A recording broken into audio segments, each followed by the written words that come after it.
Several hundred protesters can be seen marching downtown in San Diego, California, to support and preserve transgender rights. Figure 9. One moral issues are a common impetus for protests and activism. Credit. Modification of work. Hundreds of protesters march in down San Diego, CA in support of transgender rights.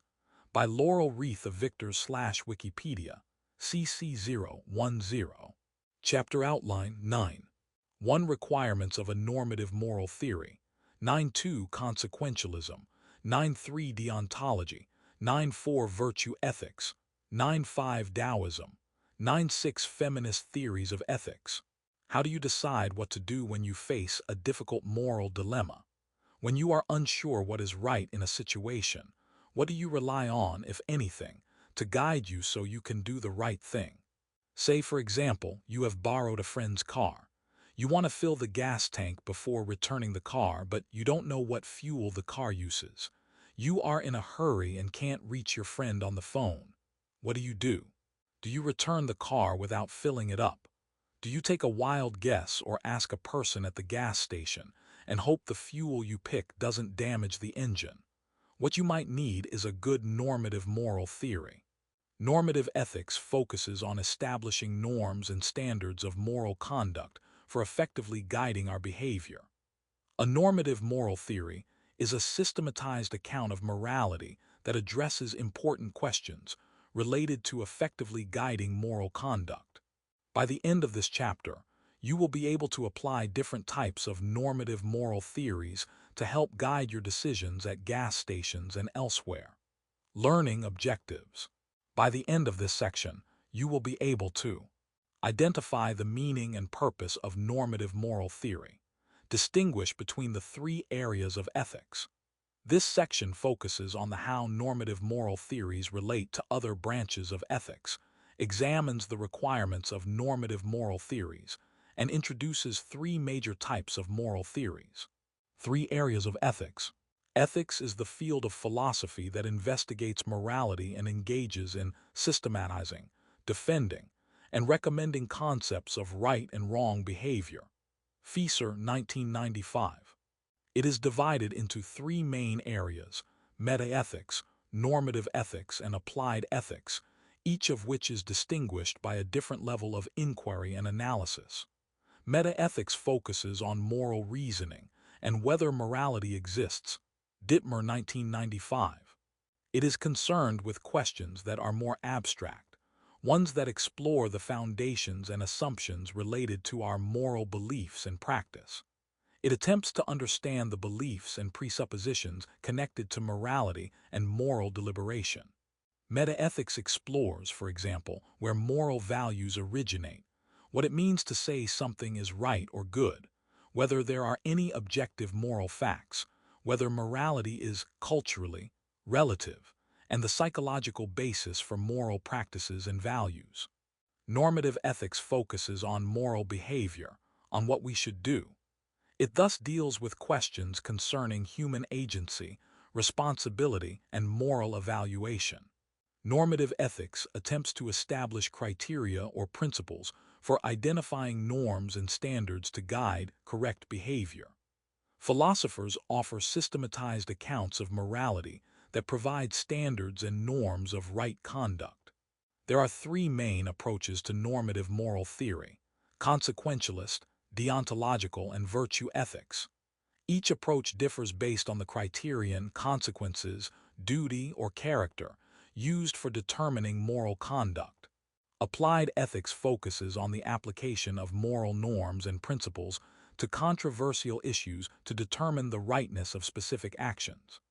Issues like abortion, euthanasia, the use of humans in biomedical research, and artificial intelligence are just a few of the controversial moral issues explored in applied ethics, which is covered in the next chapter. A normative moral theory provides a framework for understanding our actions and determining what's right. A fully worked-out moral theory often addresses all 3 areas of ethics: metaethics, normative ethics, and applied ethics, but its aim will be establishing and defending the norms of conduct it recommends. 3 coherent frameworks for understanding morality. A moral theory should make it possible to effectively guide behavior by providing a framework for determining what is morally right and arguments justifying its recommendations. Such a framework must be based on a logical foundation for its principles and provide consistent recommendations. It should, in short, make sense. This chapter examines 3 distinct moral framework approaches to normative ethics: consequentialist, deontological, and virtue. Consequentialism looks at an action's outcome or consequences to determine whether it is morally right. Consequentialists think an action is right when it produces the greatest good, e.g., happiness or general welfare. Deontology focuses on duties or rules to determine the rightness of an action. Deontologists argue that an action is right when it conforms to the correct rule or duty, e.g., it is always wrong to lie. Virtue ethics focuses on character and the development of the right habits or traits. Virtue ethicists argue that right action flows from right character. These 3 main approaches are distinguished by the criterion, i.e., consequences, duty, or character, used for determining moral conduct. Learning objectives. By the end of this section, you will be able to identify the meaning and purpose of the consequentialist approach, summarize mohist and utilitarian interpretations of consequentialism. Most people make at least some decisions based on the likely consequences of their actions. You might, for example, appeal to costs and benefits to justify a decision. For example, you might consider the happiness your friend will feel when discovering that you filled the gas tank, a benefit, and weigh that against the price of a tank of gas, cost. In doing so, you are analyzing consequences to yourself and to your friend. Consequentialists, however, ask you to take a wider view. In consequentialism, an action is right when it produces the greatest good for everyone. An agent is tasked with assessing possible consequences to determine which action will maximize good for all those who might be impacted. This section looks at 2 consequentialist approaches, moism and utilitarianism. Moism, a map of the Warring States period in ancient China, ca. 475–21 BCE, shows parts of China with social unrest and discord. Figure 9. 2. The Warring States period, ca.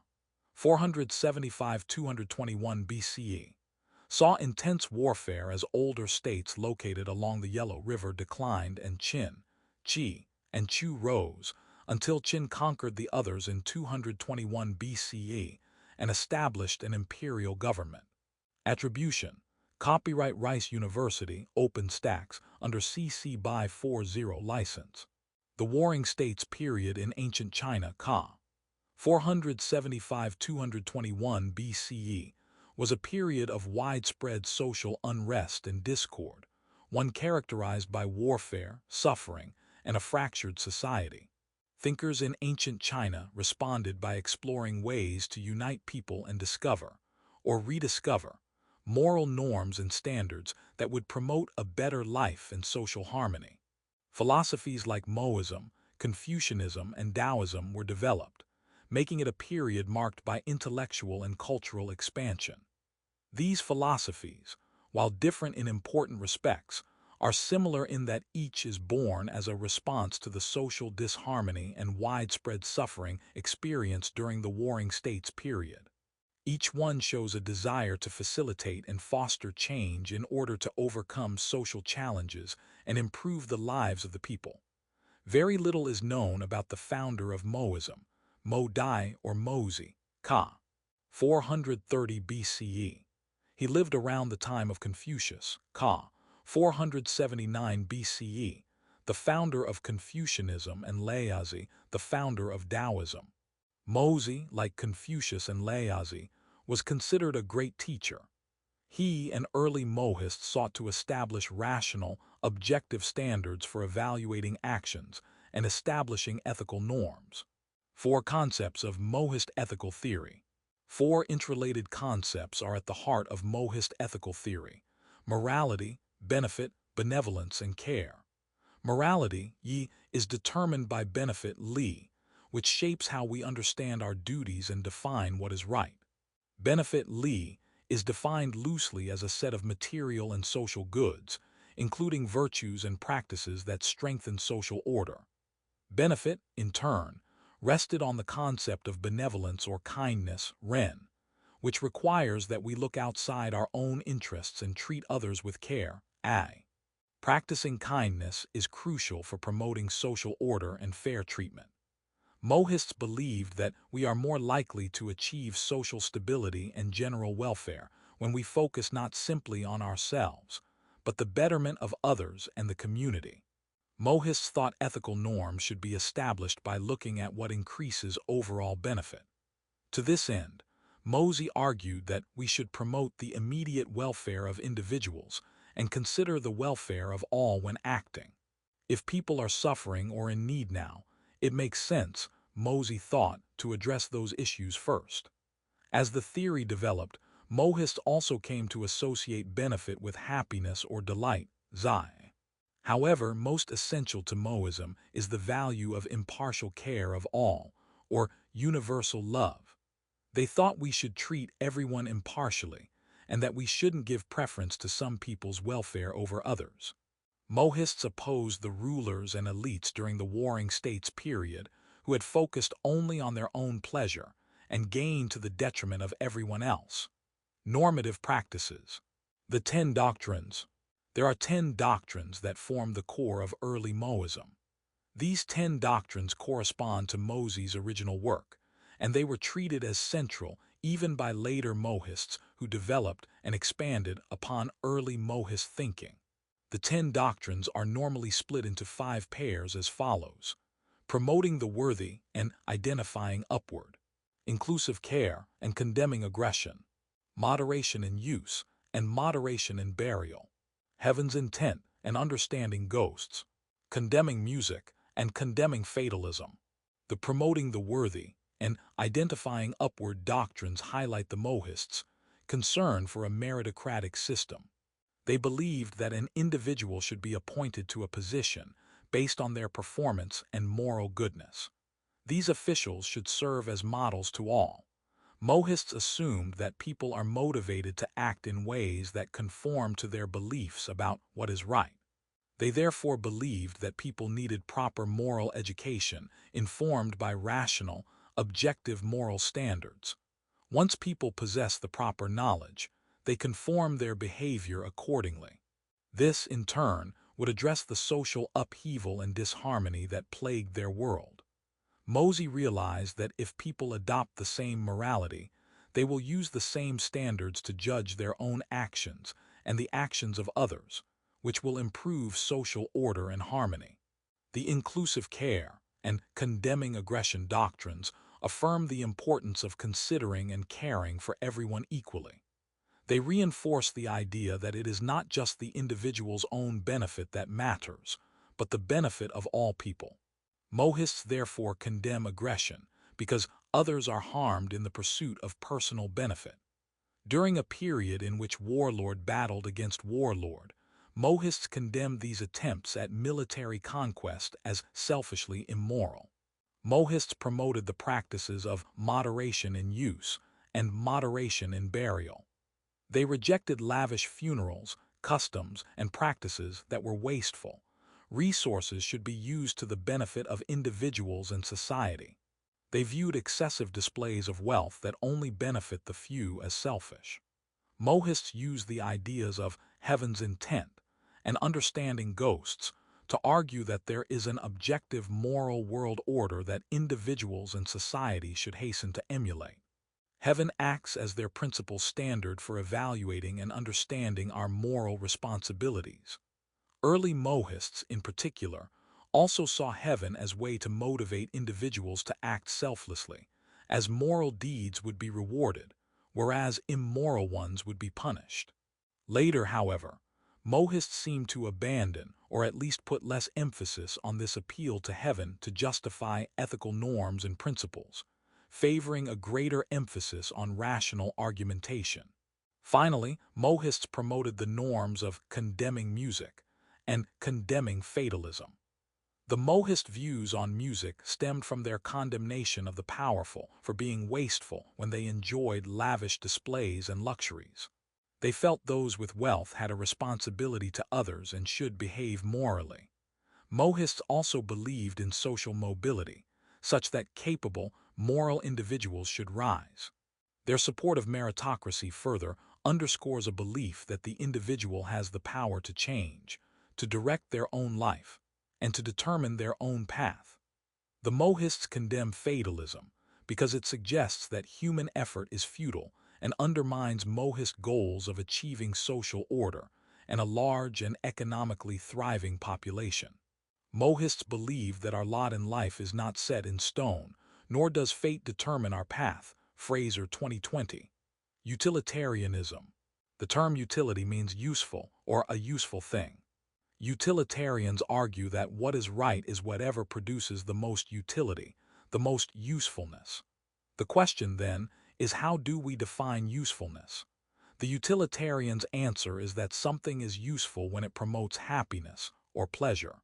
According to utilitarians, we have a moral obligation or responsibility to choose the action that produces the most happiness. Jeremy Bentham and John Stuart Mill. Jeremy Bentham, 1740–1832, was the first philosopher to articulate the principle of utility. James Mill, 1773–1836, an economist, political philosopher, and historian, was Bentham's friend and a follower of utilitarianism. James Mill naturally raised his son to be a utilitarian as well. John Stuart Mill, 1806–1873, received a rigorous homeschooling under his father's tutelage. Scholars in the fields of philosophy, political science, and economics continue to apply the insights of Bentham and Mill to this day. A portrait of Jeremy Bentham, who was an English philosopher, jurist, and social reformer, regarded as the founder of modern utilitarianism. This oil portrait was painted by Henry William Pickersgill. Figure 9. 3. Portrait of Jeremy Bentham, 1740–1832, by Henry William Pickersgill, 1838. Credit: Jeremy Bentham. Line engraving by C. Fox, 1838, after H. W. Pickersgill. By C. Fox / Wellcome Collection. The principle of utility. The principle of utility states that actions are right in proportion as they tend to promote happiness, wrong as they tend to produce the reverse of happiness.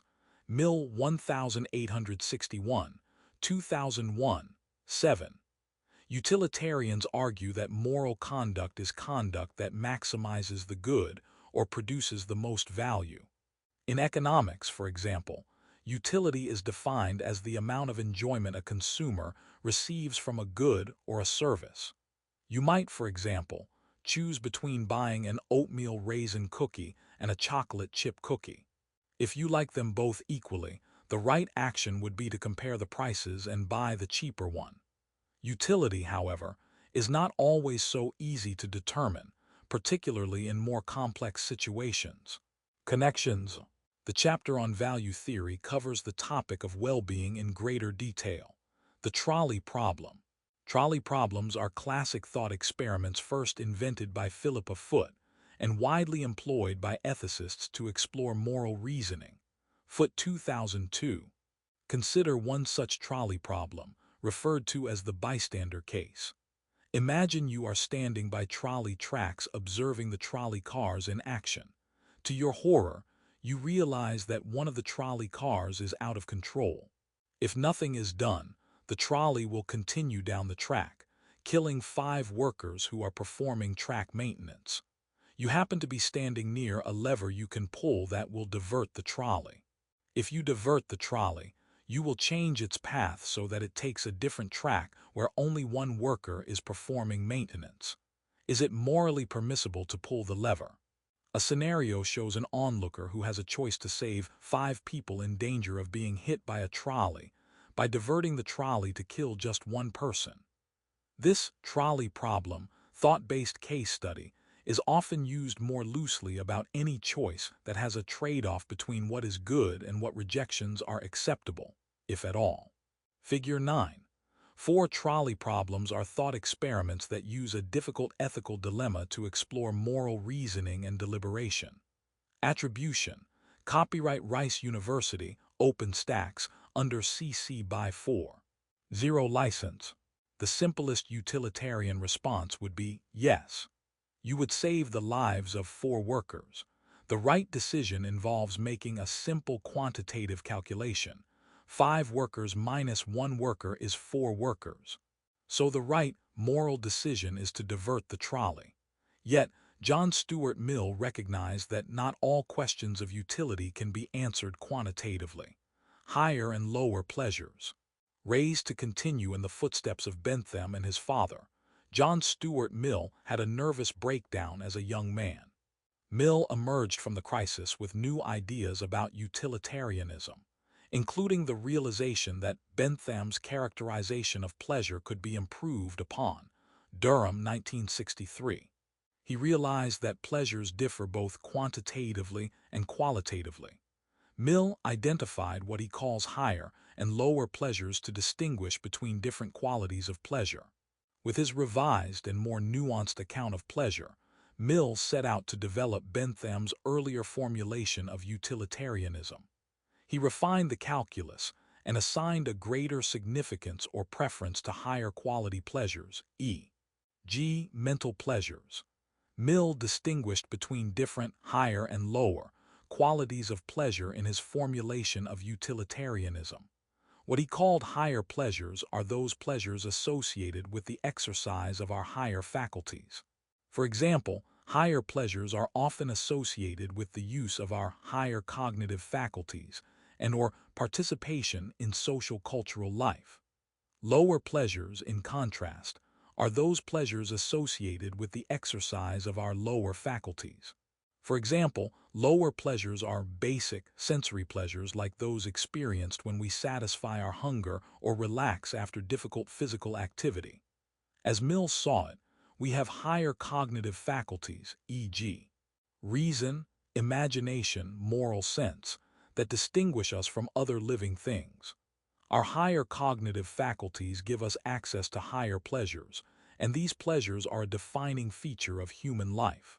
It is better to be a human being dissatisfied than a pig satisfied.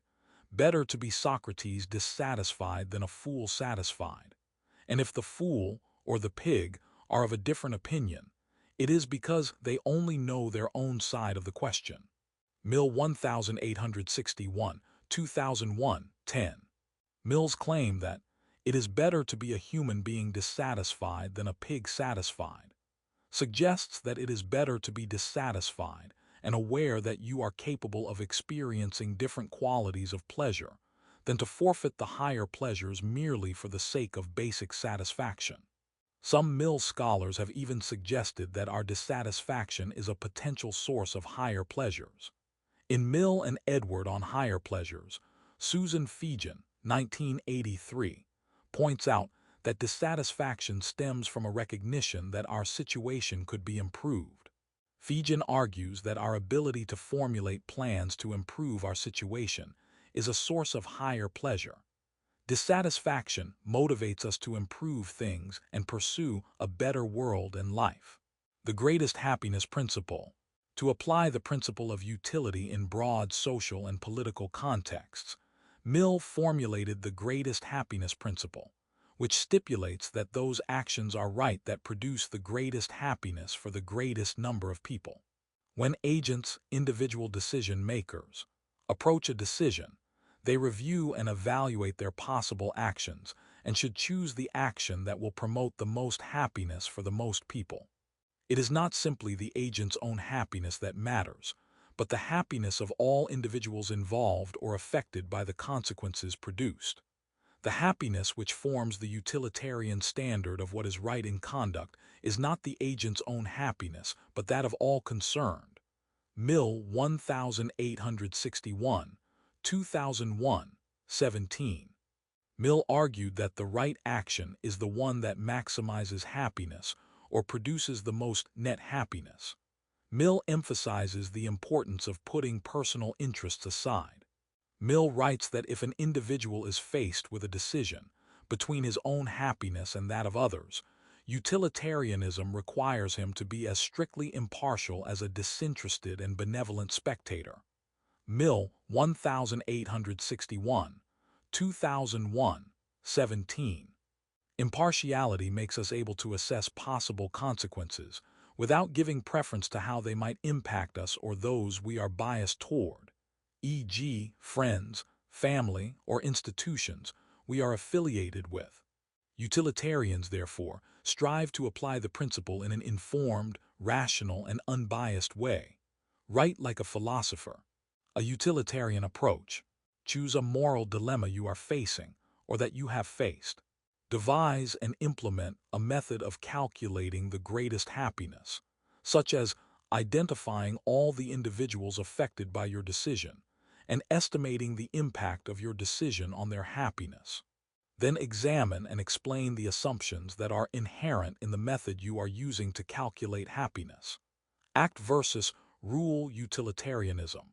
Within this moral theory, there is a major division between act and rule utilitarianism. Act utilitarians argue that we should apply the greatest happiness principle on a case-by-case basis. Factors may vary from one situation to the next, making it possible that different actions are morally right even in two seemingly similar situations. Act utilitarians believe morality requires us to maximize the good every time we act. Some have argued that act utilitarianism is problematic because it seems to justify doing actions that go well beyond ordinary moral standards. For instance, act utilitarianism could justify a vigilante killing a person, an action that is contrary to our normal sense of right conduct, if it saves lives and so maximizes happiness. However, if many people were to take the law into their own hands, the long-term consequence would be to undermine the security of all individuals within society.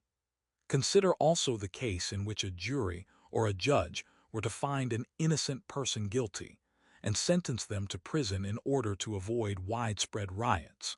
In this particular case, such an act would increase happiness but reduce the overall level of trust in the judicial system.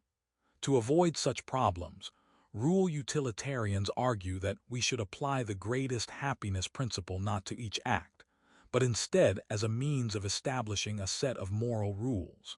We can test possible moral rules to determine whether a given rule would produce greater happiness if it were followed.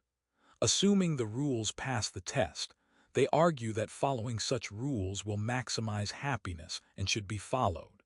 Rule utilitarians think this list of rules can be modified, as needed by re-examining each one through application of the greatest happiness principle. However, it is not easy and may not be possible to formulate all the exceptions to each rule. Character and intent in utilitarianism. For utilitarians, the only intrinsic value is happiness. Utilitarians believe that no action in itself is right or wrong, nor is it right or wrong based on an agent's character or intent. Only the scope of consequences should be considered when assessing the rightness of an action. An agent might intend to produce certain consequences when they act, but what they intend may not come about, or their action might produce other unintended consequences. If an action produces consequences a person didn't intend or foresee, and so does harm, they are still morally at fault, even if at the time it seemed reasonable to assume those outcomes wouldn't happen. For utilitarians, an agent's intent and character are not morally relevant factors. In this, utilitarianism differs from the other normative ethical theories that will be considered in the remainder of this chapter. Learning objectives. By the end of this section, you will be able to identify the meaning and purpose of the deontological approach, articulate the role of duty and obligation within deontological reasoning, compare and contrast the Kantian and pluralist interpretation of deontology. The word deontology derives from the Greek words deon, meaning duty, and logos, meaning the study or science of, so that deontology literally means the study or science of duty. Unlike consequentialists, deontologists do not evaluate the moral rightness of an action based solely on its consequences. Rightness in deontological theories is established by conformity to moral norms or rules that we have a duty to follow. Alexander 2020. Deontologists attempt to establish our moral duties, the set of rules that are morally binding, and using these we can guide our behavior and choices. Later deontologists, for instance, W.D. Ross 1877–1971, argue that consequences are morally relevant when considered in light of our moral duties. Ross believed that a moral theory that ignored duty or a moral theory that ignored consequences oversimplifies the moral life. Ross 1939, 189. Kantian formulation Immanuel Kant 1724–1804 is one of the most important figures in modern philosophy. The first philosopher to advance a deontological approach, he has influenced contemporary philosophy significantly in areas such as aesthetics, political philosophy, and ethics. Goodwill Kant argued that when we focus on outcomes rather than our duty, we prefer something of merely conditional value, beneficial outcomes, over the only thing that has unconditional value, goodwill, a concept that for Kant meant the decision to carry out our moral duties. Kant establishes the unconditional value of goodwill. A goodwill is good not because of what it affects or accomplishes, not because of its fitness to attain some intended end, but good just by its willing, i.e. in itself. And considered by itself, is to be esteemed beyond compare much higher than anything that could ever be brought about by it in favor of some inclination. Kant 1997, A. 4. 394. When we perform an action because it is our duty, or from duty, without influence from outside, merely conditional factors, we act in a way that contributes to the goodness of our will. Human reason and morality, Kant's normative moral theory rests on how he defines what it means to be human. Kant argued that what separated us from other animals is our ability to think rationally. Animals are driven by impulses and so are irrational. As humans, however, we can reason, make decision independent of our desires, and so exercise agency. We can rise above animal instincts. In this sense, humans have freedom and free will. Kant used the term goodwill to refer to our will to rise above our passions and biases and act rationally. Furthermore, through our capacity to act rationally and so exercise goodwill, we establish our value above all other living things. At the same time, we have a duty to act rationally, which, in Kant's view, is to act morally. We should always act rationally because it is only through rational, moral action that we realize our freedom and affirm our worth and dignity. Scenic view displaying countless stars throwing white light across the field. Figure 9. 5. Two things fill the mind with ever new and increasing admiration and reverence, the more often and more steadily one reflects on them. The starry heavens above me and the moral law within me. Kant 1997 A5, 161. Credit, The Milky Way by Eric Kerniawan/Flickr, CC by 2. 0. Moral laws. Kant believed that moral laws, or maxims, could be discovered a priori. No matter what religion we follow or culture we grew up in, we can use our reason to figure out what is right and what is wrong. We use our reason alone to arrive at the moral rules by which we should abide. In Groundwork of the Metaphysics of Morals, 1785, 1997, 4. 415–416, Kant set out to explore these moral laws by first examining common-sense morality.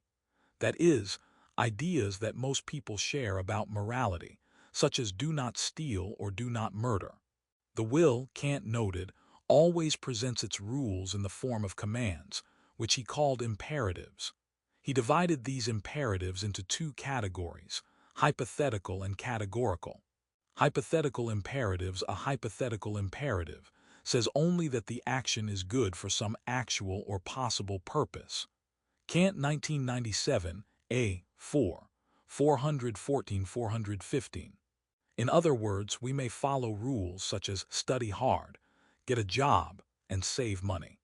But each of these commands determine only what should be done in order to achieve some proposed end. We say study hard to get good grades, get a job to earn money, and save money to buy a house for your family. Through the hypothetical imperative, we establish subjective rules for acting. We use these rules regularly to navigate the world, solve problems, and pursue various ends. A hypothetical imperative is thus not a moral rule, but a means to achieve a goal, to fulfill a desire. Categorical imperative. Unlike hypothetical imperatives, categorical imperatives are universal laws that we must obey regardless of our desires. Kant writes, "For only the law carries with it the concept of an unconditional and indeed objective and hence universally valid necessity, and commands are laws that must be obeyed, i.e. must be complied with even contrary to inclination." Kant 1997, A. 4, 416. Categorical imperatives are derived by reason, and we have a moral duty to follow them. Kant suggested that we derive categorical imperatives through 4 formulations that serve as a standard or guide to test whether our reasons for acting conform to the standard of rationality, and thus moral law.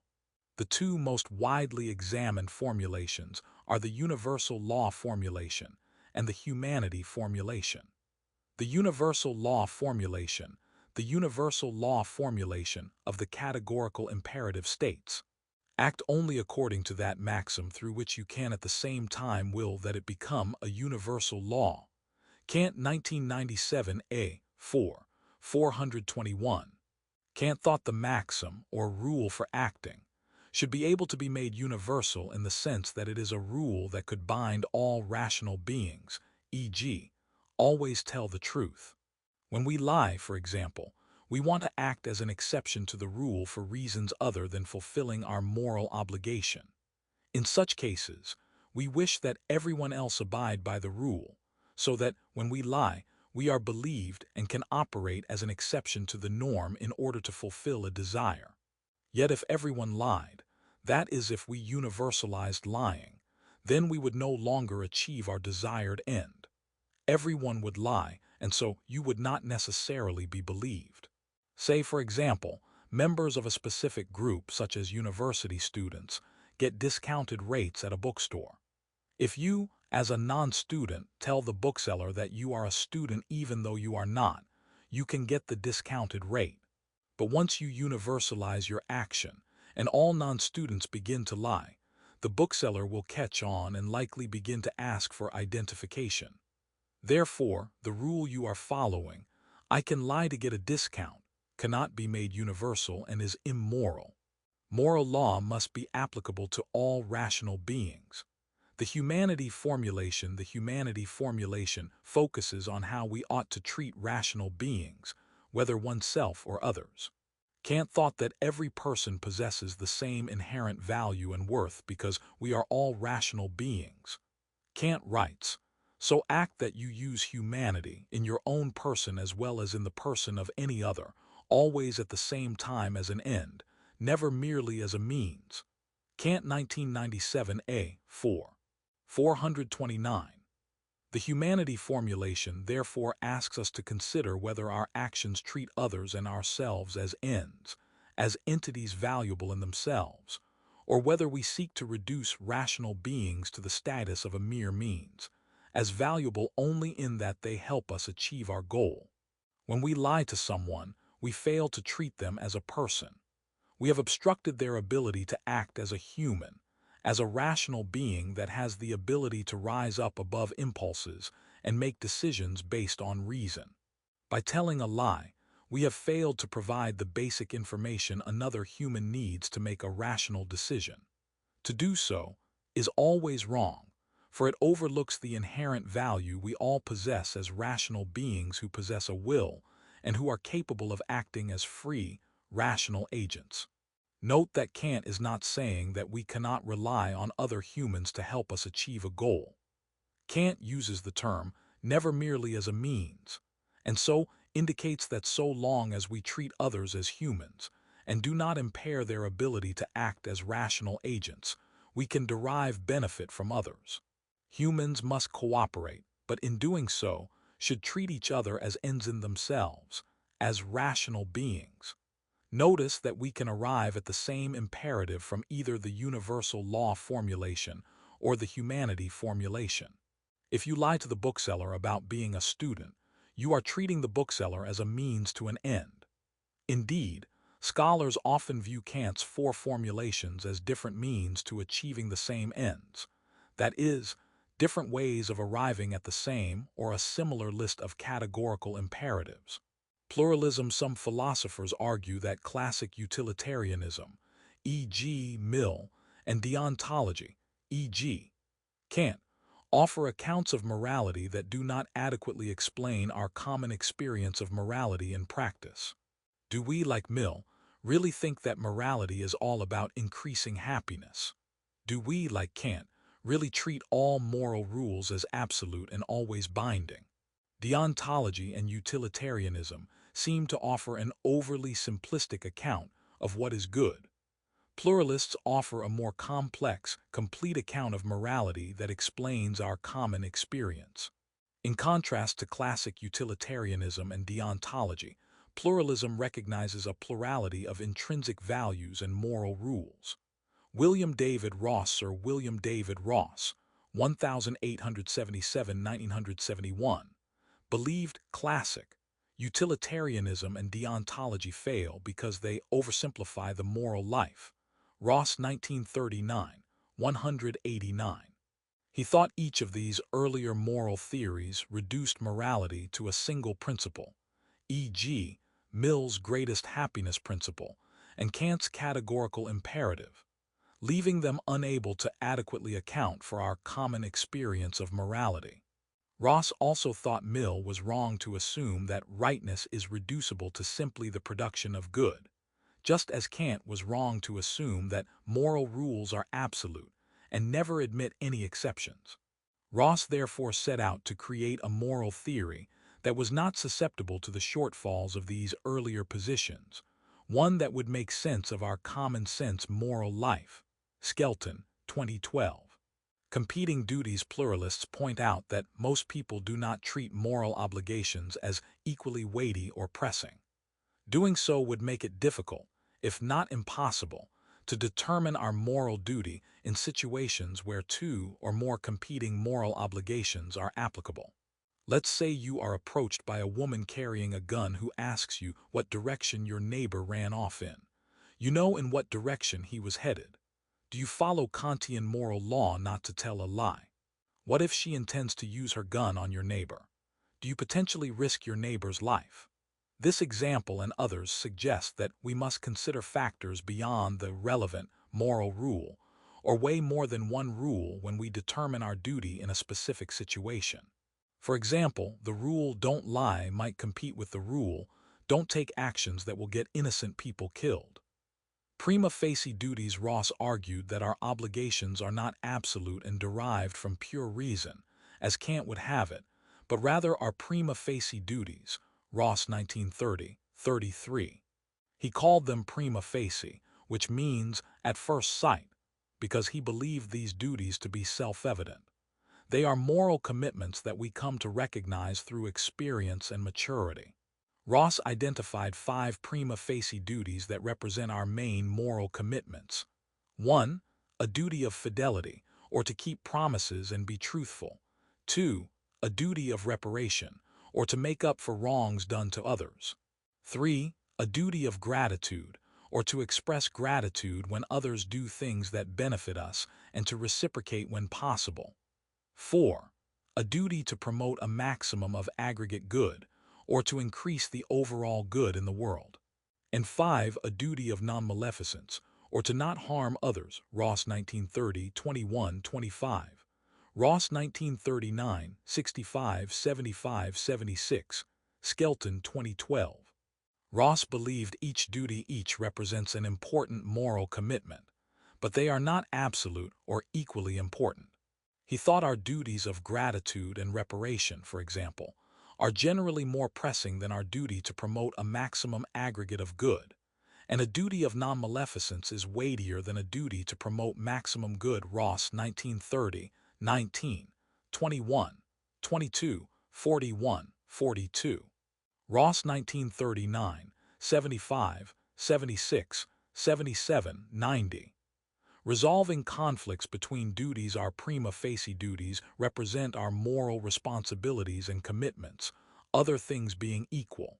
In situations where two or more prima facie duties are relevant, and our actual duty is not clear, Ross argued that we determine our duty using a quasi-consequentialist approach that accounts for a plurality of intrinsic goods.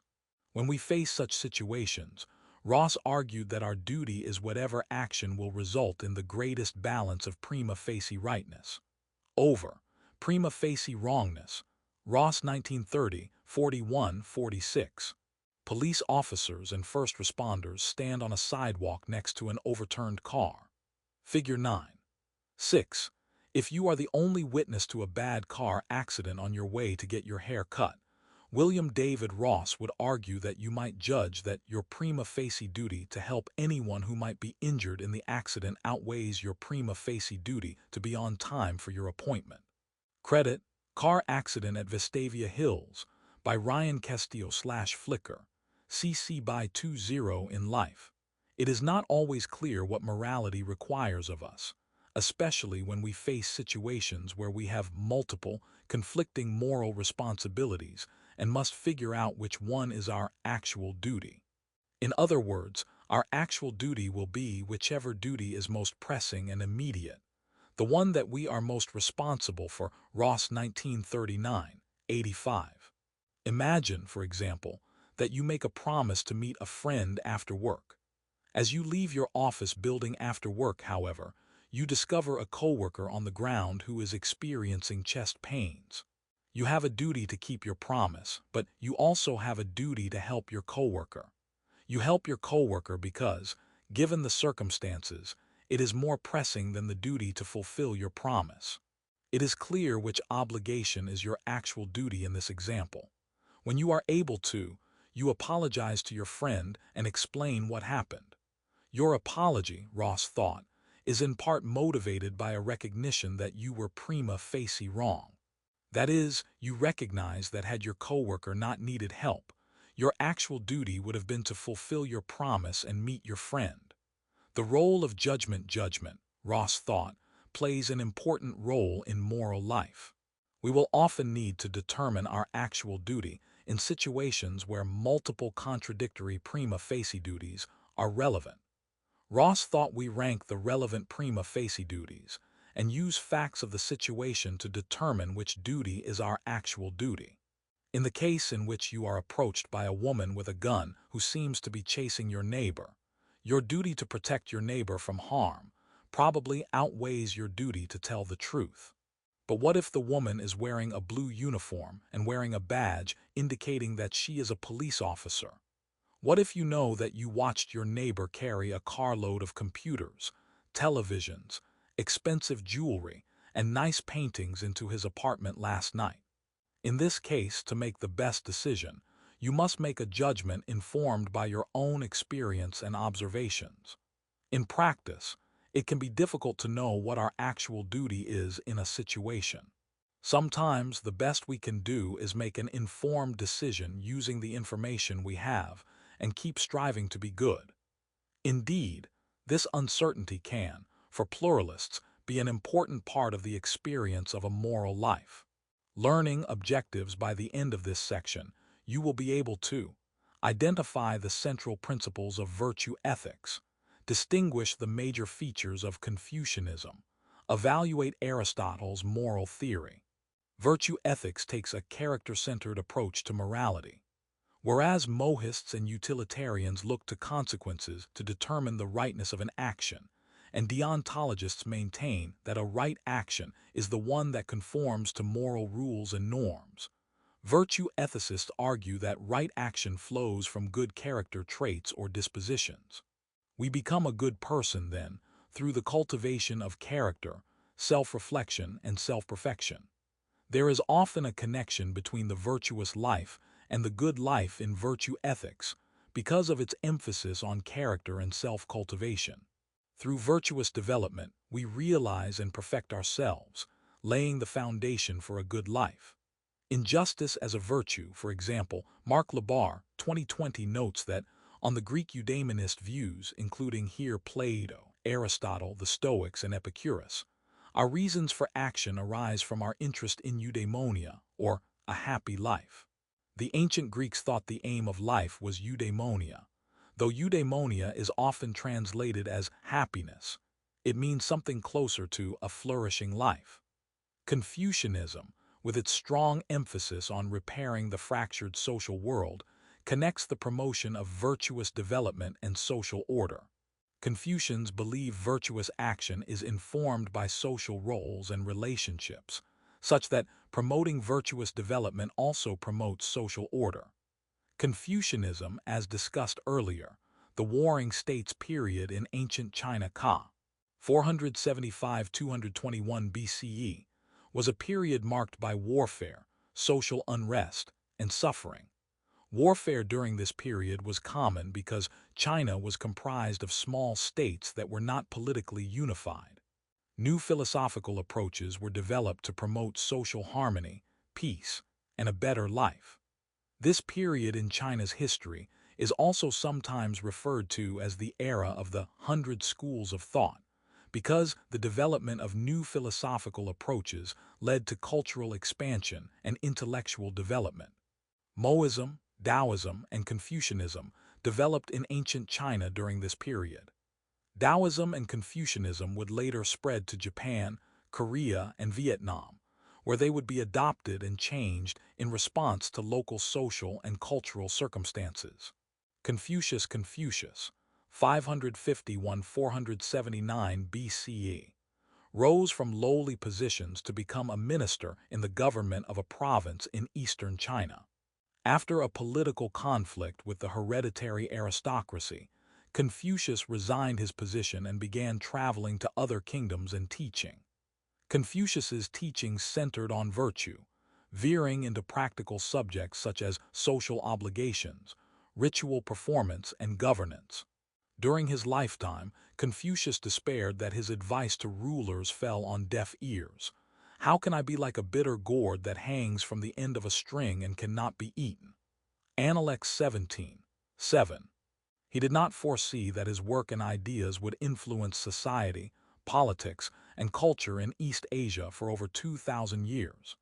Statue of Confucius, built in Ushima Seido Temple, Tokyo, Japan. Confucius was a Chinese philosopher, poet, and politician of the spring and autumn period.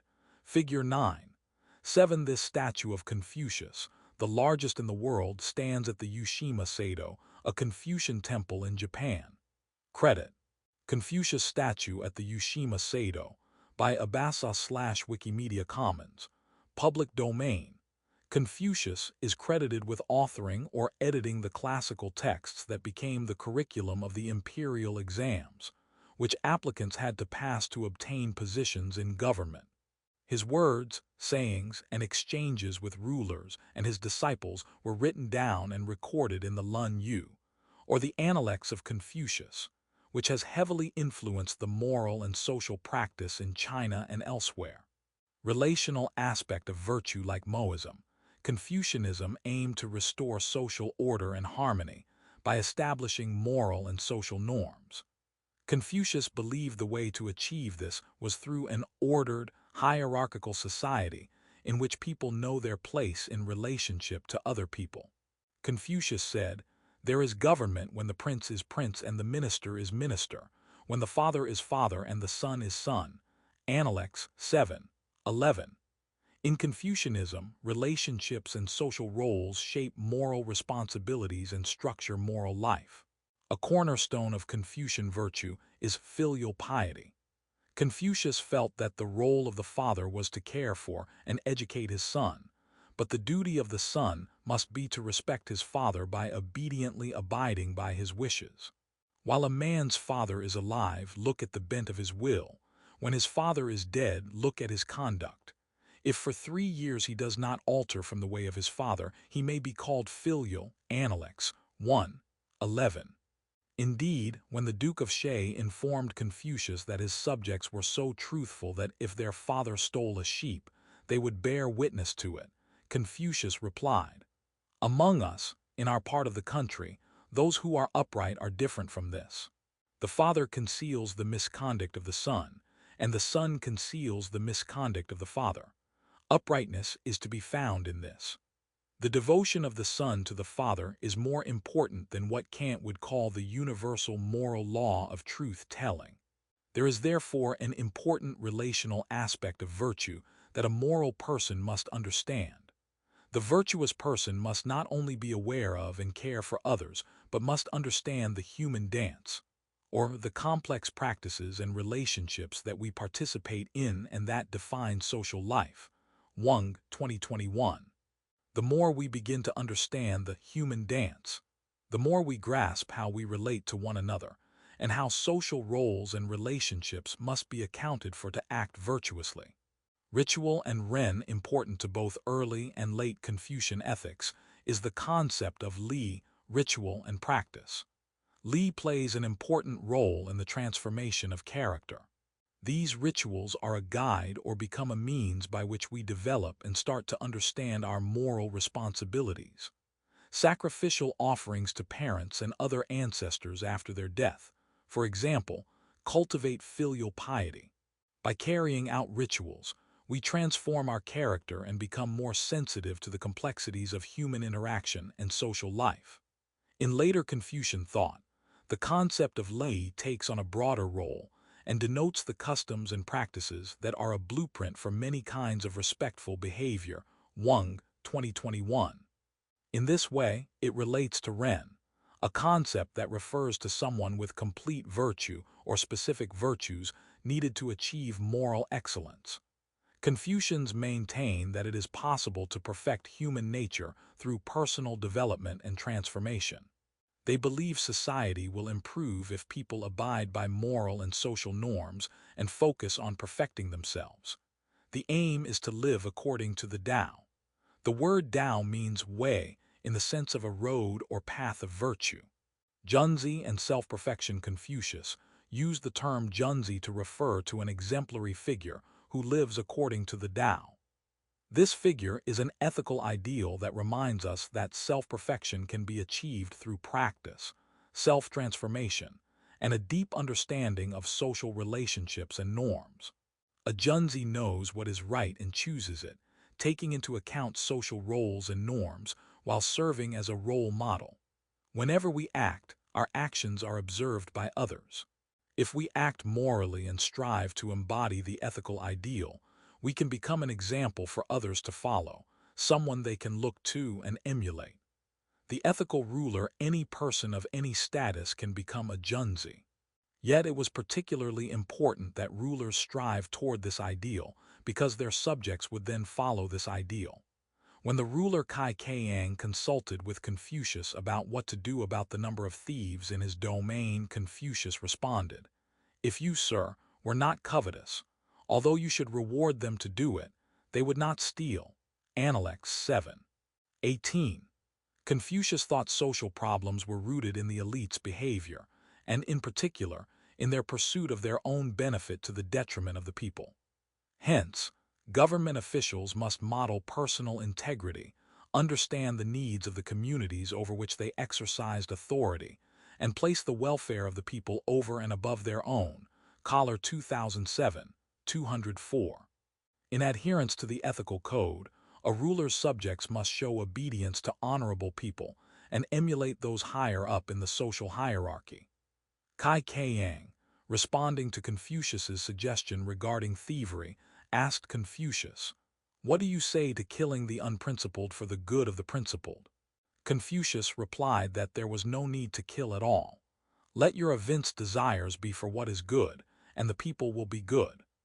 Confucius believed that the relationship between rulers and their subjects is and should be like that between the wind and the grass. The grass must bend when the wind blows across it. Analects 7:19. Beijing Temple of Confucius, the second largest Confucian temple in China, which is located in his birthplace, Quafu City of Shandong Province, China. Figure 9. 8. The elaborate Temple of Confucius in Beijing, China was initially built in 1302, with additions added in the centuries that followed. Credit: Temple of Confucius, Beijing, China by Fabio Achilli/Flickr, CC by 2. 0. Japanese Confucianism. Although Confucianism was initially developed in China, it spread to Japan in the mid-6th century via Korea and developed its own unique attributes. Confucianism is one of the dominant philosophical teachings in Japan. As in China, Japanese Confucianism focuses on teaching individual perfection and moral development, fostering harmonious and healthy familial relations, and promoting a functioning and prosperous society. In Japan, Confucianism has been changed and transformed in response to local social and cultural factors. For example, Confucianism and Buddhism were introduced around the same time in Japan. It is therefore not uncommon to find variations of Japanese Confucianism that integrate ideas and beliefs from Buddhism. Some Neo-Confucian philosophers like Zhu Zai, for example, developed Confucian thinking after earlier study and practice of Chan Buddhism. Tucker, 2018. Aristotelianism, a painting by Gerard Haute before 1733, shows Olympias presenting the young Alexander the Great, mother of Alexander, the bride of Zeus, and his disciple to Aristotle. Figure 9. 9. This painting by Gerard Haute depicts Olympias presenting the young Alexander the Great to Aristotle. Aristotle traveled to Macedonia in 343 BCE to tutor the 13-year-old boy, Alexander, who would later become Alexander the Great. Credit: Olympias presenting the young Alexander the Great to Aristotle by Gerard Haute/Wikimedia Commons. Public domain. Aristotle, 384–322 BCE, was a preeminent ancient Greek philosopher. He studied with Plato ca. 429–347 BCE at the Academy, a fraternal organization where participants pursued knowledge and self-development. After Plato's death, Aristotle traveled, tutored the boy who would later become Alexander the Great, and among other things, established his own place of learning, dedicated to the god Apollo. Shields, 2020. Aristotle spent his life in the pursuit of knowledge and wisdom. His extant works today represent only a portion of his total life's work, much of which was lost to history. During his life, Aristotle was, for example, principal to the creation of logic, created the first system of classification for animals, and wrote on diverse topics of philosophical interest. Along with his teacher Plato, Aristotle is considered one of the pillars of Western philosophy. Human flourishing as the goal of human action in the first line of Book I of Aristotle's Nicomachean Ethics. He observes that every art and every inquiry, and similarly every action and pursuit, is thought to aim at some good. Aristotle, 350 BCE, 1998, 1094a. If everything we do aims at some good, he argues, then there must be a final or highest good that is the end of all action. Life's telos, which is eudaimonia, the flourishing life. Aristotle, 350 BCE, 1998, 1097a34, b25. Everything else we pursue is pursued for the sake of this end. Connections: see the chapter on epistemology for more on the topic of eudaimonia. Nicomachean Ethics is a practical exploration of the flourishing life and how to live it. Aristotle, like other ancient Greek and Roman philosophers, e.g. Plato and the Stoics, asserts that virtuous development is central to human flourishing. Virtue, or arete, means excellence. We determine something's virtue, Aristotle argued, by identifying its peculiar function or purpose because The good and the well is thought to reside in the function. Aristotle 350 BCE, 1998, 1097 B, 25 1098 A 15. We might reasonably say, for example, that a knife's function is to cut. A sharp knife that cuts extremely well is an excellent or virtuous knife. The sharp knife realizes its function and embodies excellence, or it is an excellent representation of knifeness. Aristotle assumed our rational capacity makes us distinct from other living things. He identifies rationality as the unique function of human beings and says that human virtue, or excellence, is therefore realized through the development or perfection of reason. For Aristotle, virtuous development is the transformation and perfection of character in accordance with reason. While most thinkers, like Aristotle and Kant, assign similar significance to reason, it is interesting to note how they arrive at such different theories. Deliberation, practical wisdom, and character. To exercise or possess virtue is to demonstrate excellent character. For ancient Greek and Roman philosophers, the pursuit of intentional, directed self-development to cultivate virtues is the pursuit of excellence. Someone with a virtuous character is consistent, firm, self-controlled, and well-off. Aristotle characterized the virtuous character state as the mean between two vice states, deficiency and excess. He thought each person naturally tends toward one of the extreme or vice states.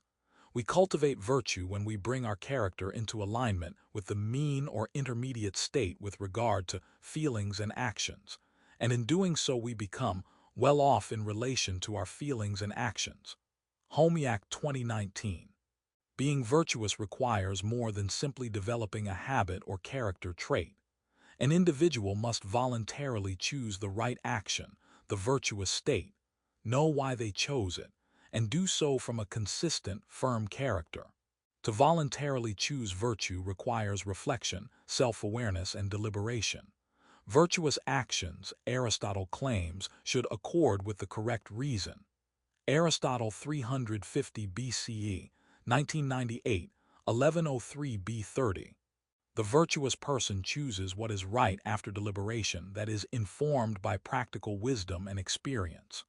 Through a deliberative process, we identify the choice that is consistent with the mean state.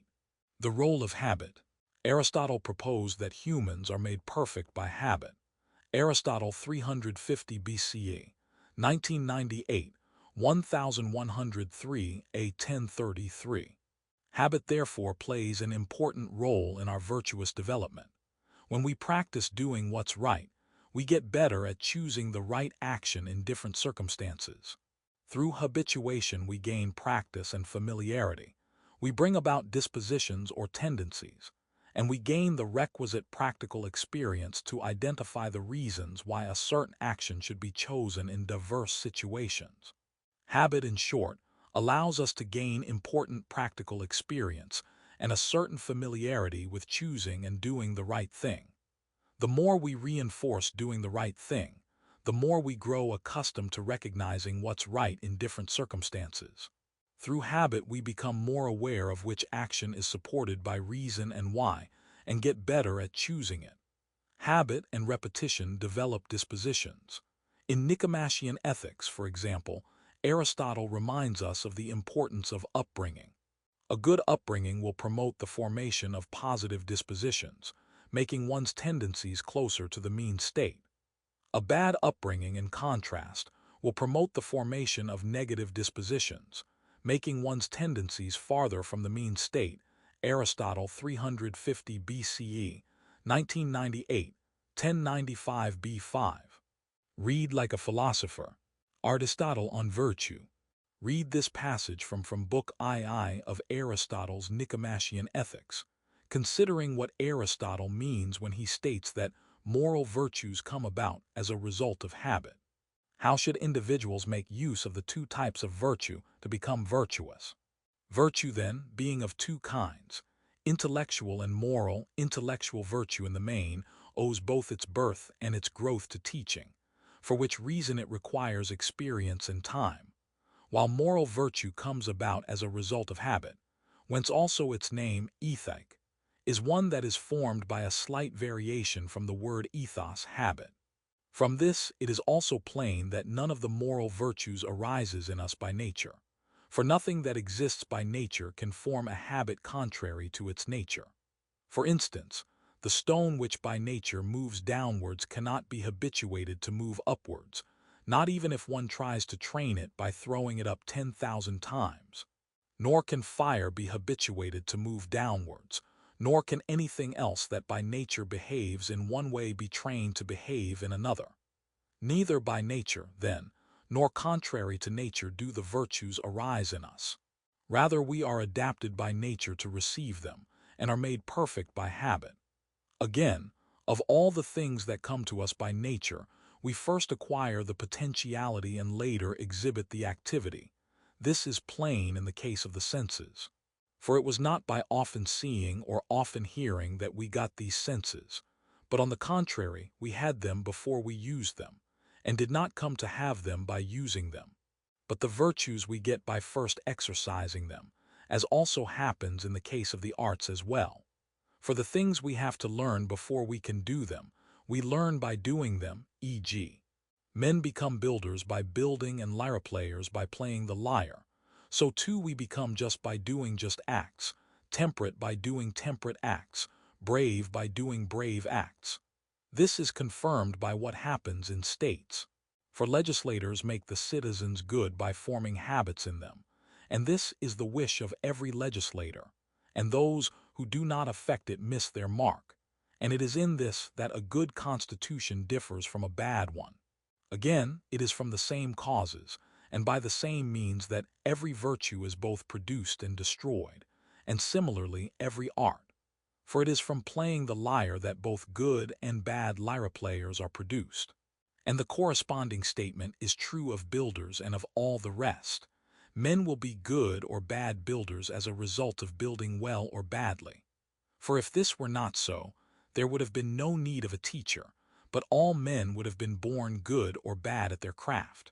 This, then, is the case with the virtues also. By doing the acts that we do in our transactions with other men we become just or unjust, and by doing the acts that we do in the presence of danger, and being habituated to feel fear or confidence, we become brave or cowardly. The same is true of appetites and feelings of anger. Some men become temperate and good-tempered, others self-indulgent and irascible, by behaving in one way or the other in the appropriate circumstances.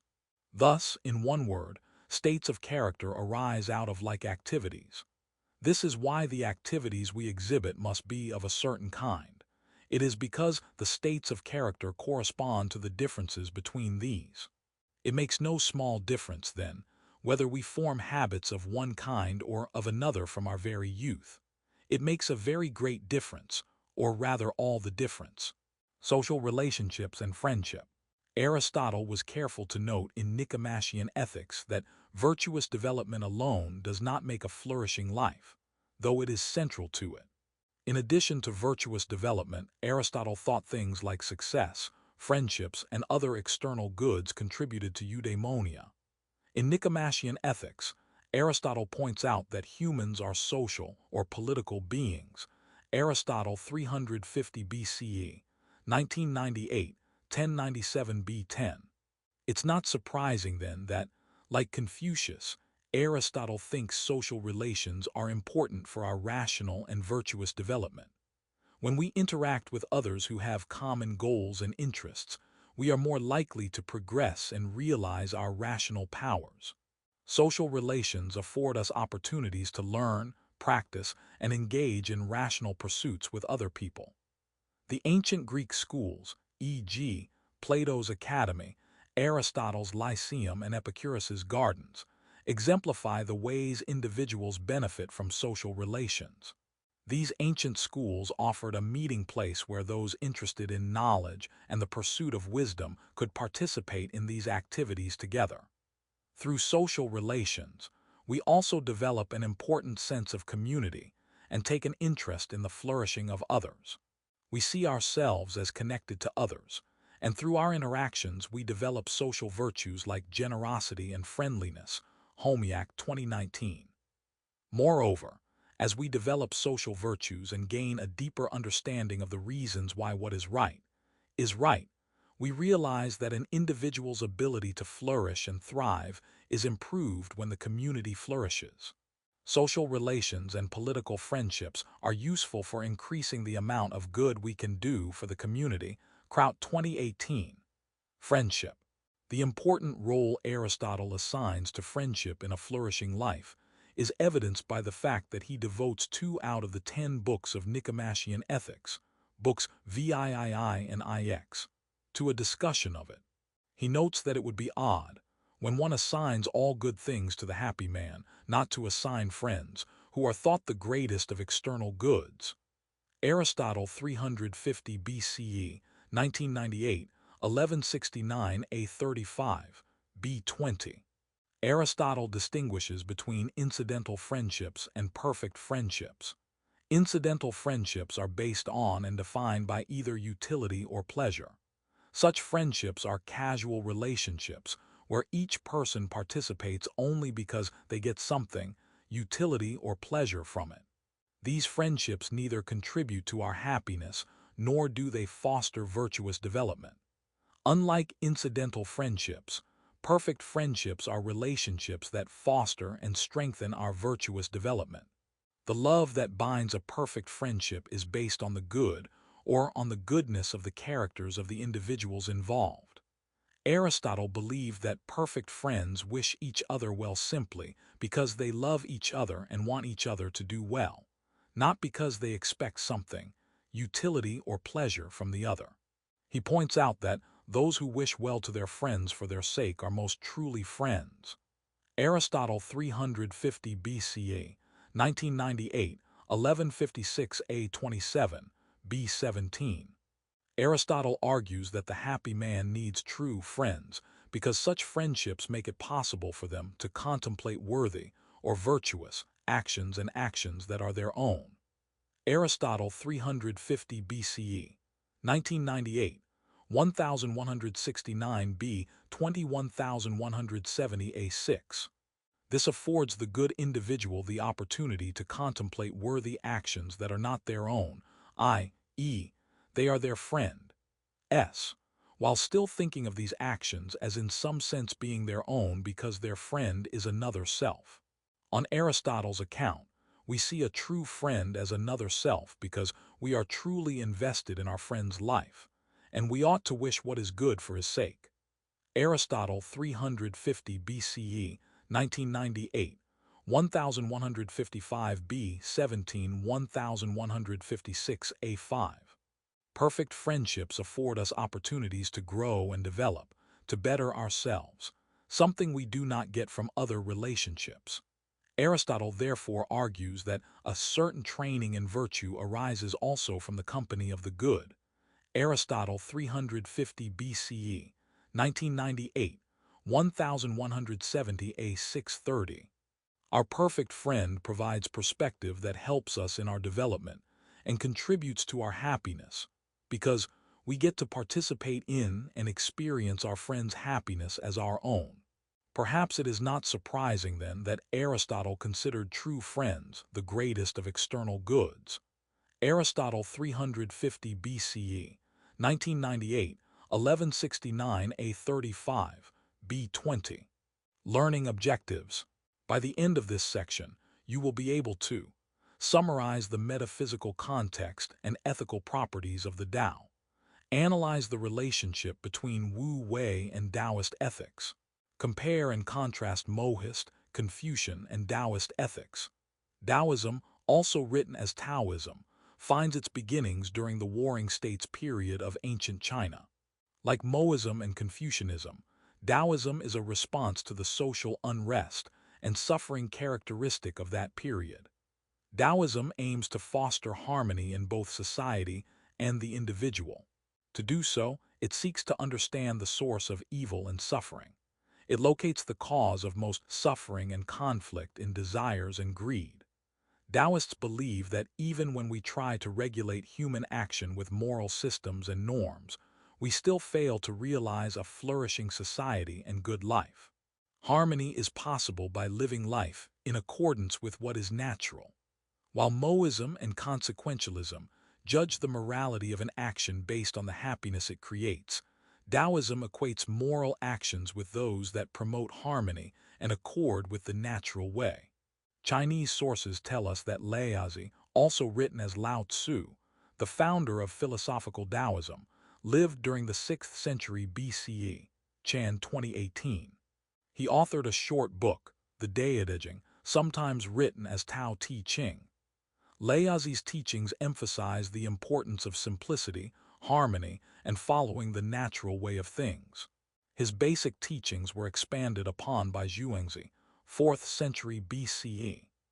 Zhuangzi criticized the artificial way of life humans had created and argued that it led to suffering by creating desire and greed.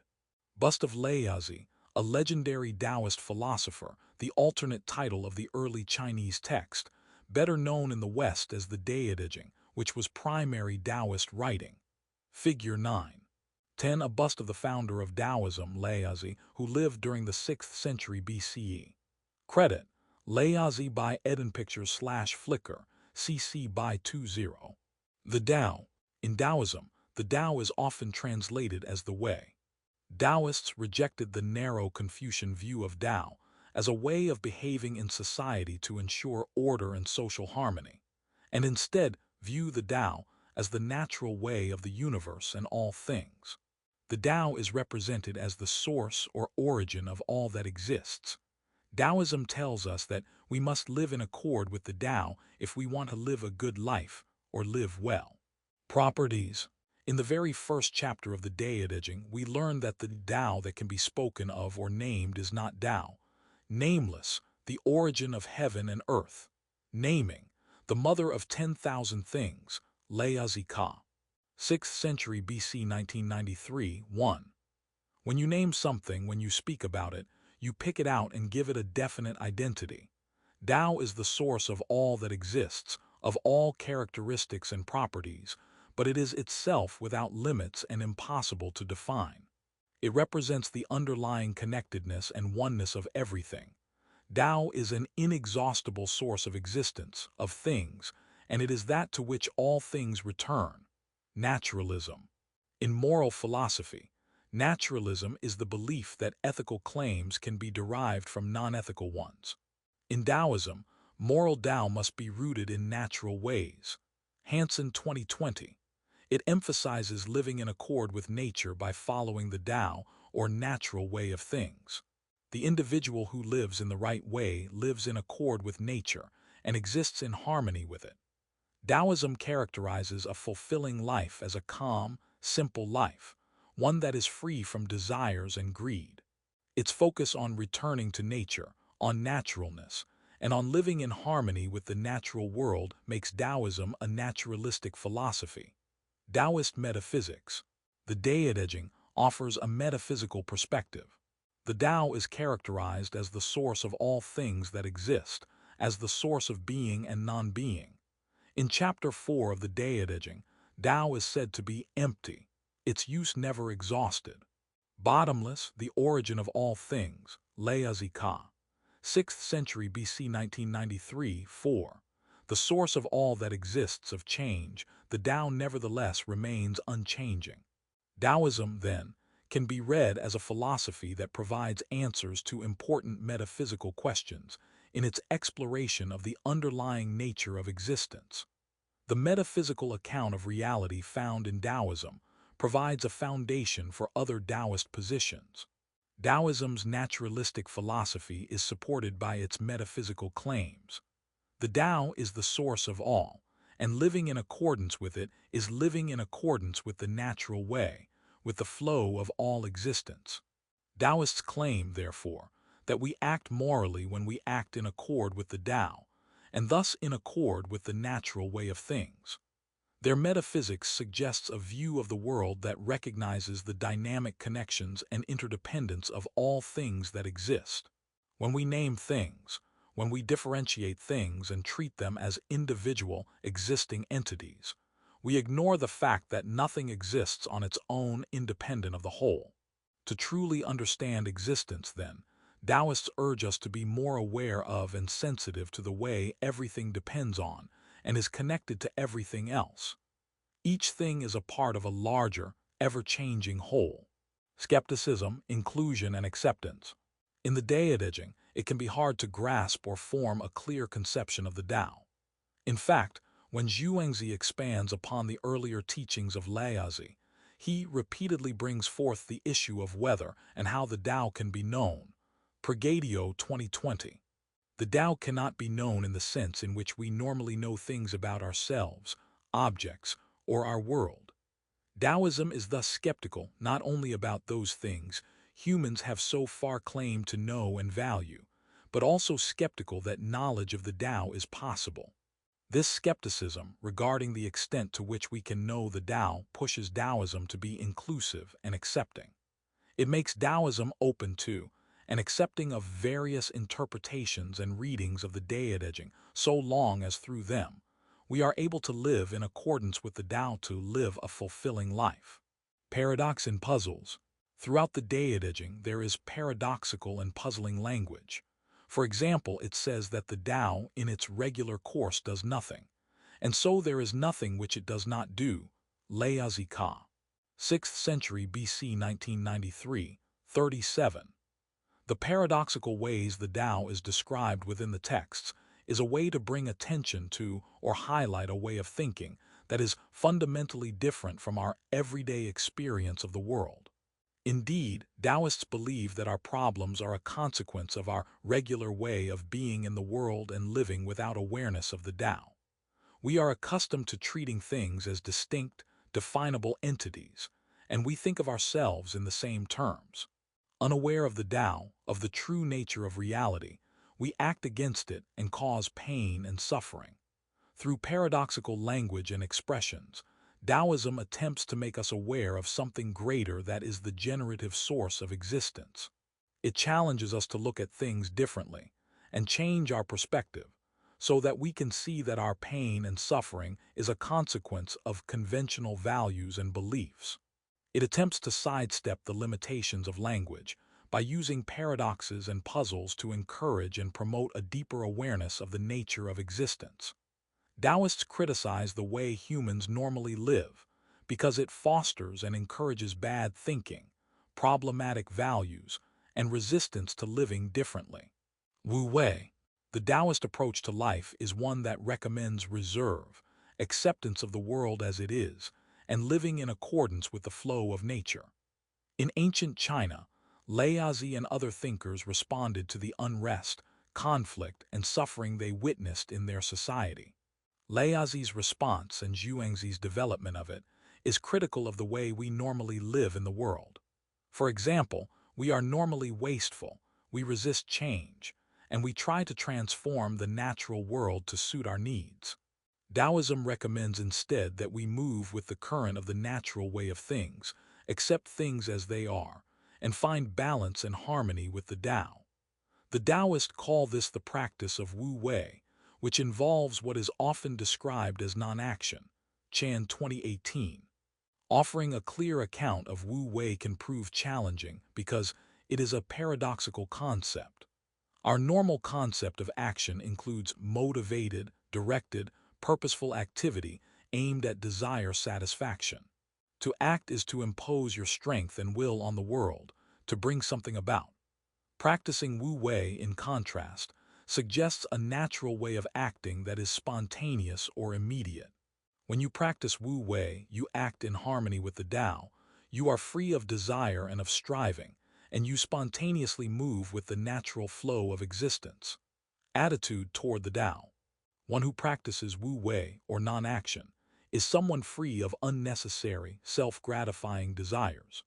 The normal way we act in the world fosters an attitude of separateness and causes us to act against nature or in ways that resist the natural way.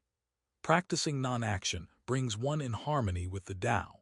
The individual develops an attitude of connectedness rather than individuality, of being one with the natural world and the way of things rather than separate from or against it.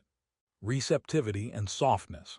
The Taoist way of living in the world is one that values being receptive to the natural flow and movements of life. We practice a soft style of action when we practice Wu Wei, Weng 2021. Taoists think we normally practice a hard style of action. We resist the natural flow. The common view or understanding of the natural world treats it as separate from the human world, as something valuable only for its usefulness. Such a view promotes values like strength, dominance, and force, because we view nature as something that must be overpowered and transformed to fit the human, social world. The Taoist conception of softness suggests living in the world in a way that is in accord with the natural way of things. Instead of acting against the current of the stream, you move easily with the flow of the waters. A soft style suggests being receptive to the natural flow and moving with it. When you are sensitive to the natural movements and processes of life, you are free of desire, calm, and able to live in harmony with it. Read like a philosopher. Excerpt from the Dialogue by Laozi. Identify ethical norms that you feel are communicated through the passages below. How do they compare to the systematic normative theories that you have encountered in this chapter so far? Note that this translation uses the spelling Tao rather than Tao. These two spellings refer to the same concept.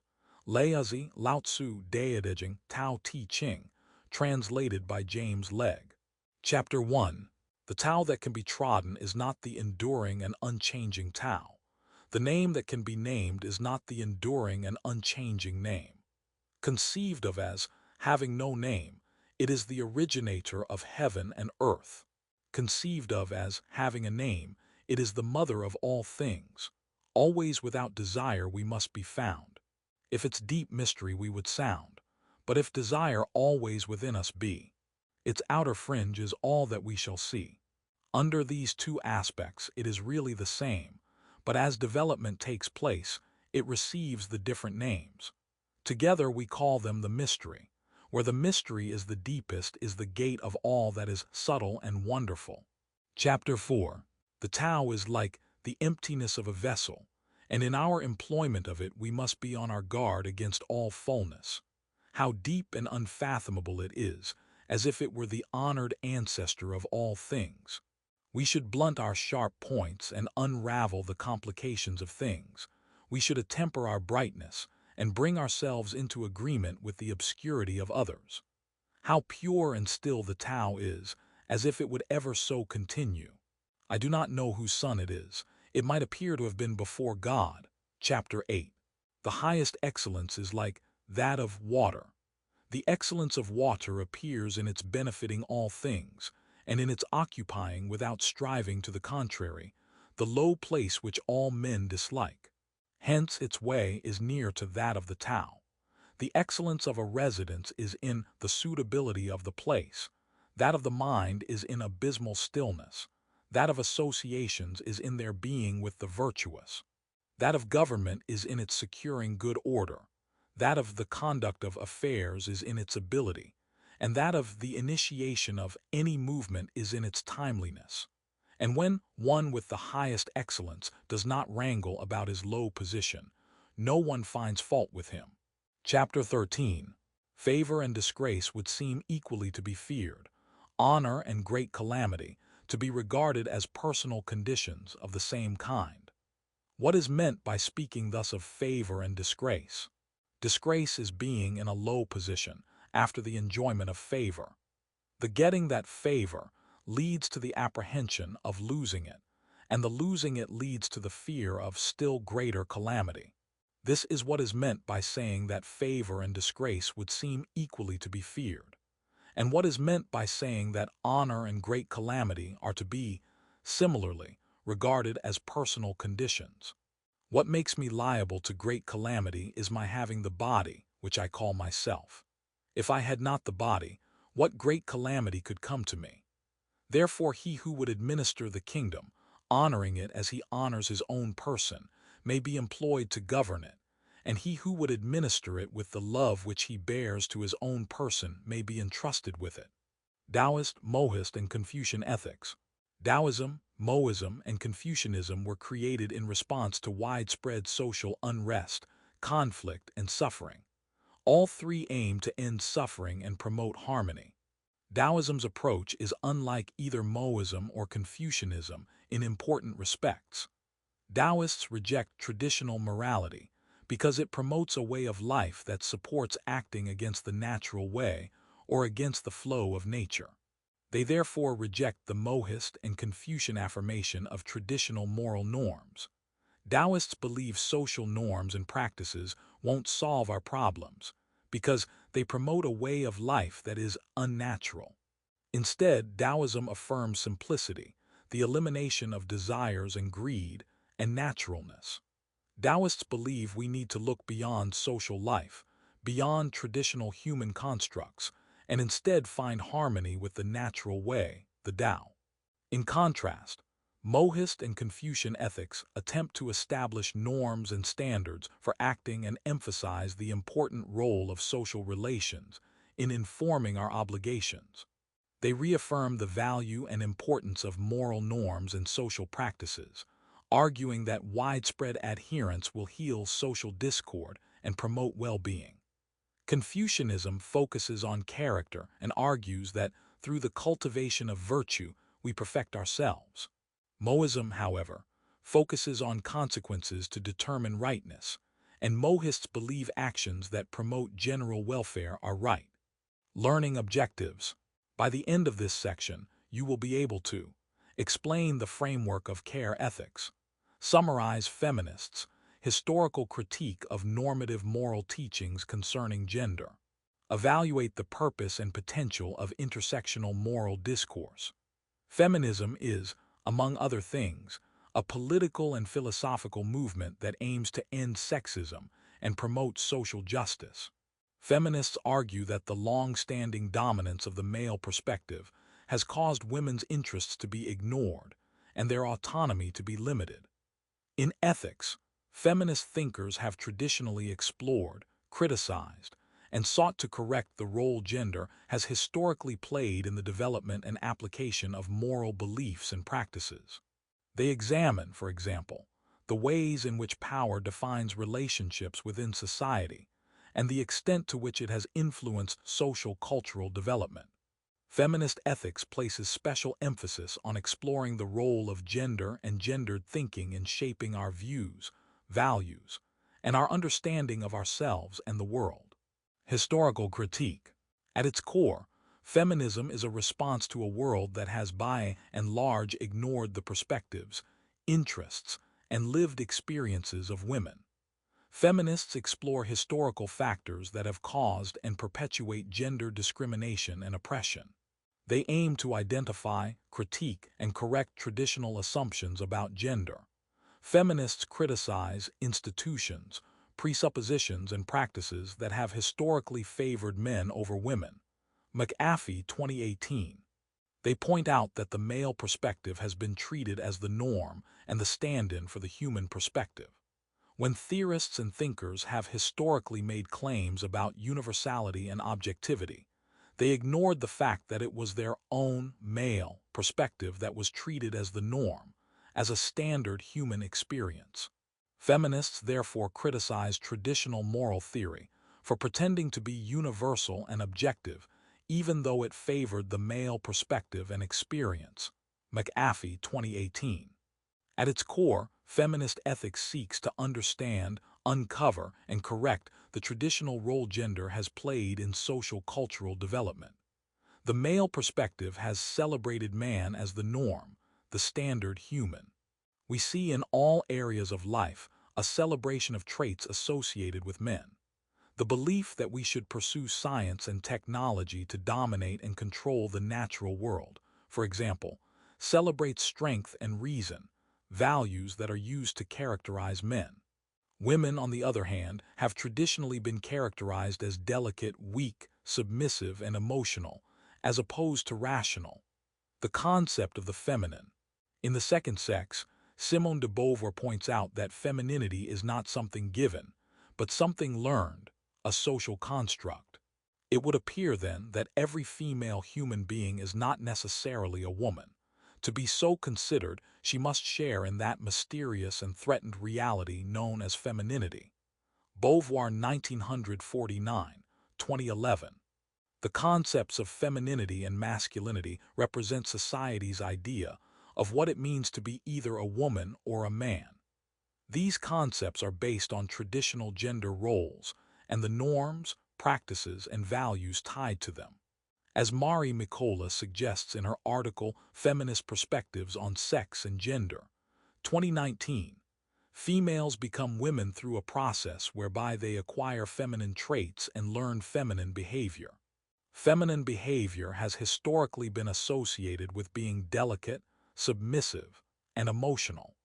Feminists critique this concept of femininity for being used to justify limits on female autonomy and contributing to the marginalization of women. Gender binarism and essentialism. Most feminists in the 1970s and 1980s believed that gender was binary.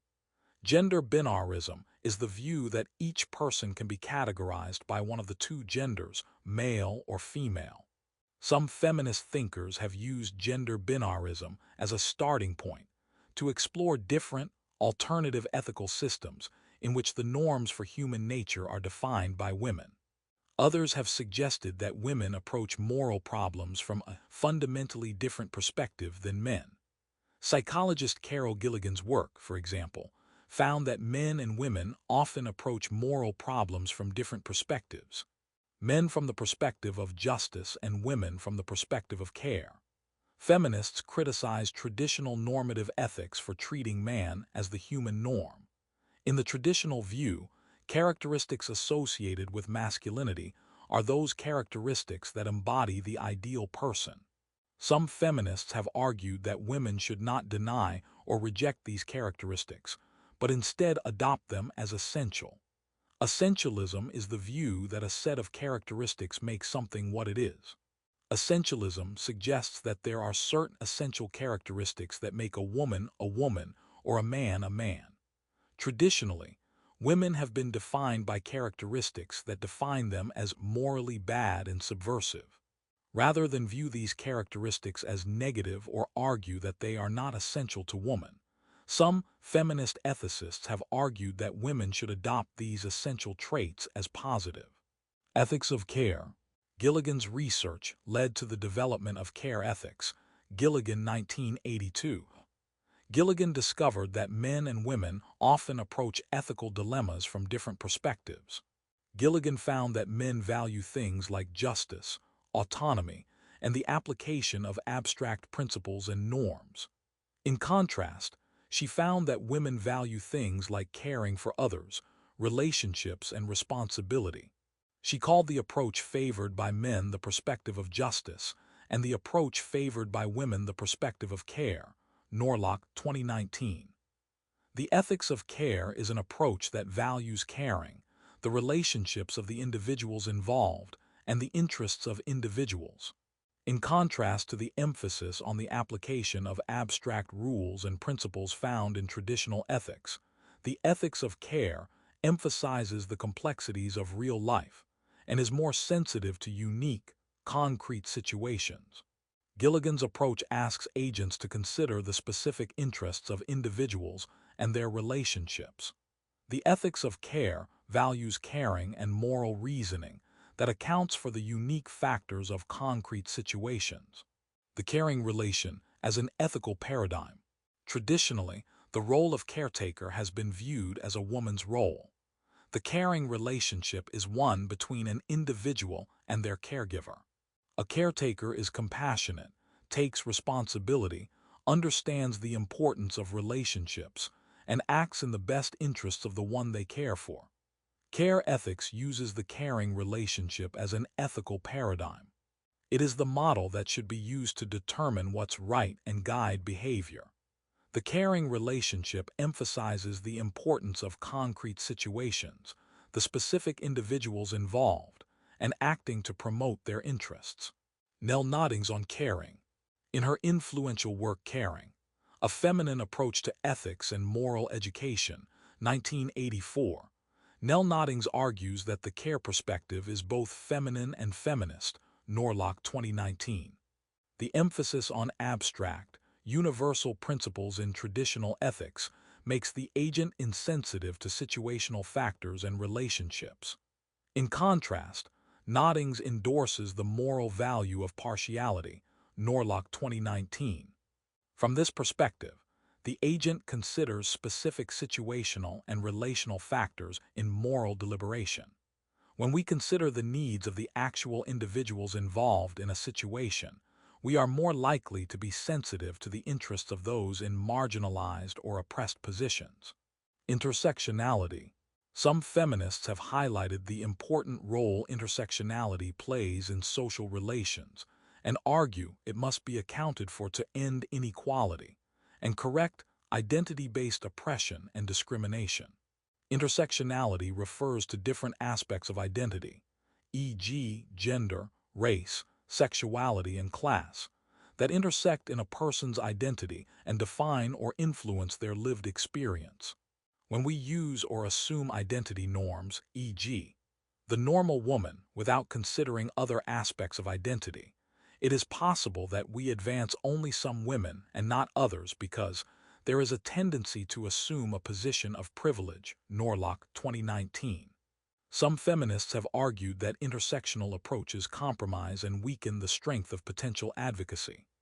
Naomi Zak, 2005, for example, argues that otherwise broad categories of social identity, e.g., woman, are fragmented by intersectional approaches because diverse aspects of identity, e.g., race, class, and/or sexuality, are treated as changing the individual's perspective and experience of oppression.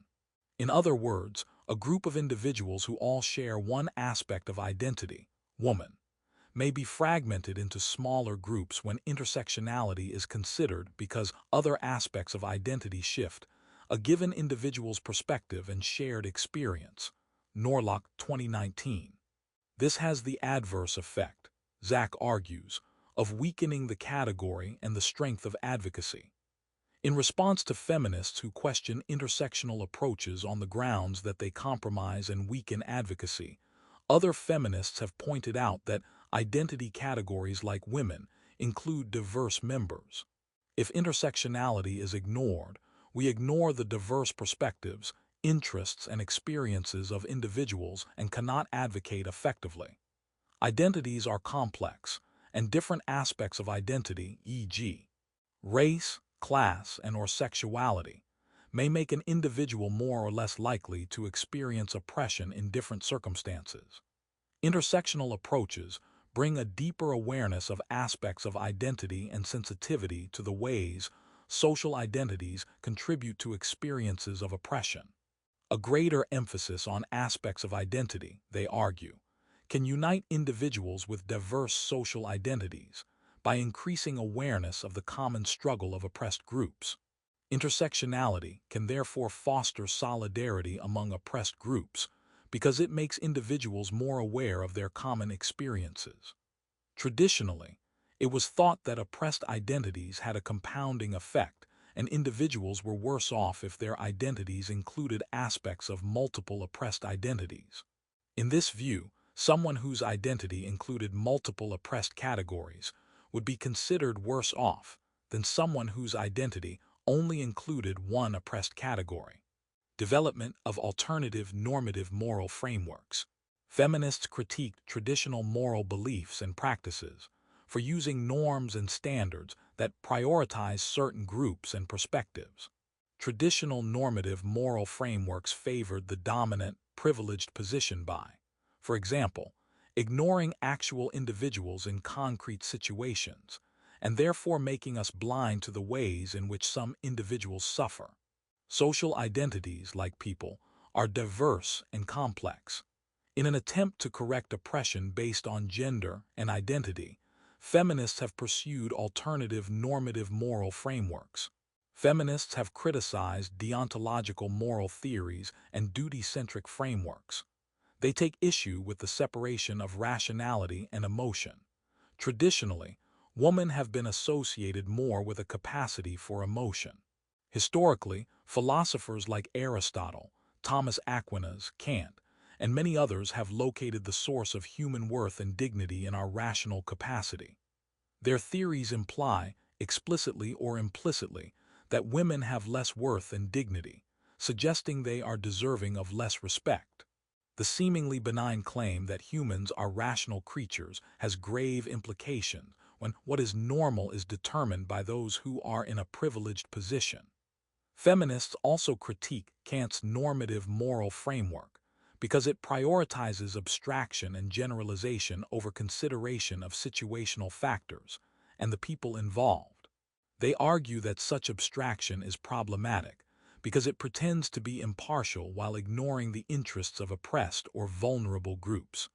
In ethics, feminist scholars have explored alternative moral frameworks using all major approaches. They criticize traditional normative moral theories for ignoring the interests and perspectives of women and oppressed groups, and for failing to consider important facts of the concrete situation and the individuals involved when applying norms or standards. A viable alternative moral framework must find ways to account for the interests of all persons, focus on the vulnerable and invisible, and lead to moral choices that advance true equality rather than only advancing the interests of the privileged.